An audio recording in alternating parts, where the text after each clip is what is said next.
کیانی صاحب، آپ کی جماعت نے پہلے مشرف کے دور میں بھگتا تھا اور دوسری دفعہ عمران خان کے دور میں بھگتا تھا، رانا ثناء اللہ کے ساتھ، حنیف عباسی کے ساتھ، آپ کی پارٹی کے شاہد خقان ہوں، بے شمار اور لوگ ہوں، خواجہ سعد ہوں، جو کچھ ان کے ساتھ کیا گیا تھا.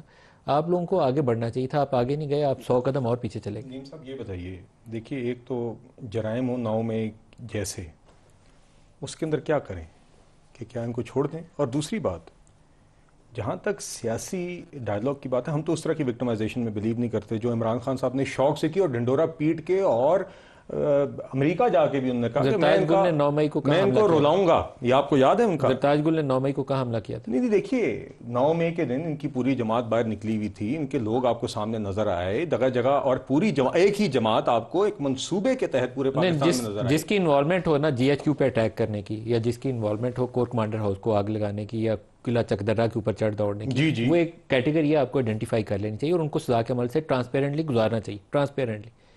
لیکن یہاں تو حال یہ ہے کہ 26 میں آئینی ترمیم آتی ہے، کوئی جلسہ آتا ہے، کوئی پنڈی کا جلسہ ہے، کوئی لاہور ہے، ابھی کا ہے، پوری پارٹی کے اوپر لڑائی شروع ہو جاتی ہے. نمبر 1 9 مئی کے آپ کو اس سے آگے چلنا چاہیے. نہیں دیکھیے، ایک تو نمبر 1 9 مئی کے اوپر اسی ایکسپیڈینسی کے ساتھ فیصلے ہو جانے چاہیے تھے. جوڈیشری کے اوپر یہ سوال بنتا ہے جس طریقے سے یو کے رائٹس کے ہوئے ہیں، اور یہ جوڈیشری پر سوال ہے. تحقیقات کر کے ساروں کے اوپر کیس اسٹیبلش کیے ہیں. نہیں بالکل، دیکھیے یہ جوڈیشری وہاں پہ ہفتے کے اندر تین سالوں کی کنوکشنز ہوئی ہیں. یہ جوڈیشری کے اوپر بھی سوال بنتا ہے، بالکل بنتا ہے. اتنے سنگین جرائم ہو اور اس کے اوپر آپ نہ چلیں.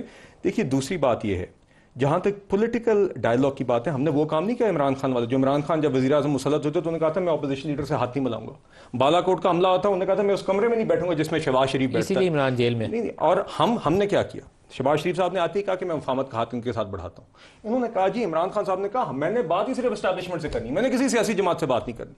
ایک جماعت جس کا سیاسی رویہ نہ ہو، جس کا جمہوری رویہ نہ ہو، جو بات نہ کرنا چاہتی ہو، جو صرف انارکی پھیلانا چاہتی ہو، جس کو اگر ایک ایگزیکٹو کی سیٹ خیبر پختونخوا میں ملے اور ادھر وہ علی امین گنڈا پور جیسا شخص مسلط کرے ایک ہی کام کے ساتھ کہ تم ادھر مچائے رکھو، تباہی مچائے رکھو، گورننس سے تمہارا کوئی کام نہیں ہے، تو یہ بھی نہیں ہو سکتا کہ اس طرح کی جماعت کے ساتھ بار بار آپ ہاتھ بڑھاتے رہیں اور بار بار آپ کی پوری پارٹی کا اس کے اوپر الزام یہ علی امین کے اوپر کہ وہ ملا ہوا ہے اسٹیبلشمنٹ کے ساتھ. سر مگر خان صاحب نہیں لگایا نا، چلیں تو خان صاحب نہیں لگایا ہوا نا ان کو، انہوں نے لگایا. ان کی جماعت میں بھی بہتر لوگ موجود ہیں. ان کی جماعت میں میرے ساتھ پارلیمنٹ میں ان کے کالیگز ہوتے ہیں، ہم اسٹینڈنگ کمیٹیز میں دیکھتے ہیں، ان خیبر پختونخوا سے تعلق رکھنے والے بہتر لوگ موجود ہیں. خان صاحب نے ایک مخصوص مقصد کے لیے، کیونکہ اس سے زیادہ بدماشی کوئی نہیں کر سکتا، تو انہوں نے کہا جی یہی بندہ ٹھیک ہے، اسی نے ڈنڈے اٹھانے، آپ جو کام کر رہے ہیں وہ بھی جسٹیفائبل. نہیں دیکھیے میں آپ سے پھر کہتا ہوں کہ 9 میں ہو کوئی بھی جرم ہو، جو شخص مجرم ہے اس کی آج تک سزا ہو جانی چاہیے تھی، نہ ہونا چارج شیٹ ہے. جو شخص بھی انوسنٹ ہے اس کو بالکل آزاد ہونا چاہیے.